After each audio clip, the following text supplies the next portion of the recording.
The wheels are only ever driven by an electric motor, and that means that we can control the engine that's generating the electricity separately to the driving speed and the acceleration.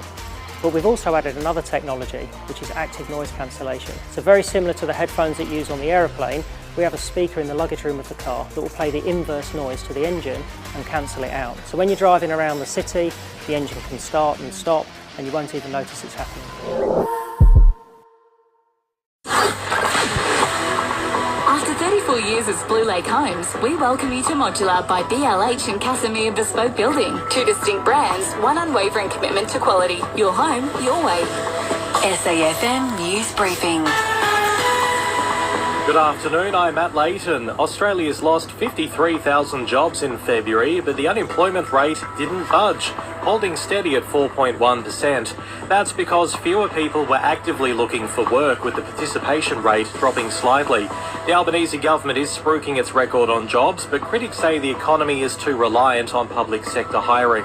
Opposition leader Peter Dutton barely blinked as two anti-nuclear protesters disrupted his Lowy Institute address. I understand that many Australians are unsettled by events abroad and implications. Mr. Dutton, why are you lying to the Australian people about the cost of nuclear? It's the second time in days a major speech has been interrupted. Treasurer Jim Chalmers copped a similar fate earlier in the week. Crime in one state is on the rise and youth offenders are leading the charge. In Victoria, offences by kids aged 10 to 17 have jumped 16% to their highest level since digital records began in 1993. Police say fewer kids are committing crimes, but repeat offenders are striking more often. The fight for fair pay in the gig economy is finally making progress. New South Wales is introducing laws to regulate wages and conditions for rideshare and delivery drivers, putting them on equal footing with taxi drivers and couriers. And the AMA wants a sugar tax to tackle obesity, arguing it could slash sugar intake by 2 kilos per person every. After this, there is no turning back. You sip the red can, the story ends. You sip the black can, you enter dreamland. And I show you just how good the truth can taste.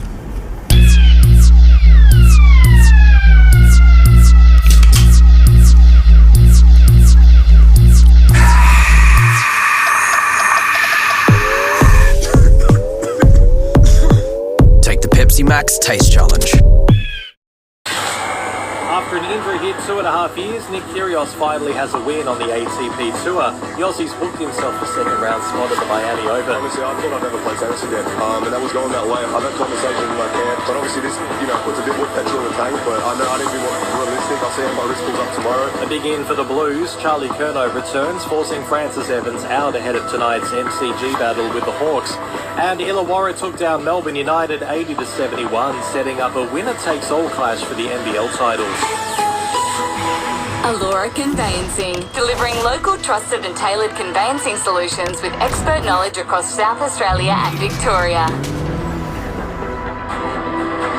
SAFM weather. Showers on the Limestone coast tonight, down to 11 degrees, and tomorrow partly cloudy with a high of 22. Hamish and Andy are officially back with season 8 of their podcast. Download the free listener app to listen now.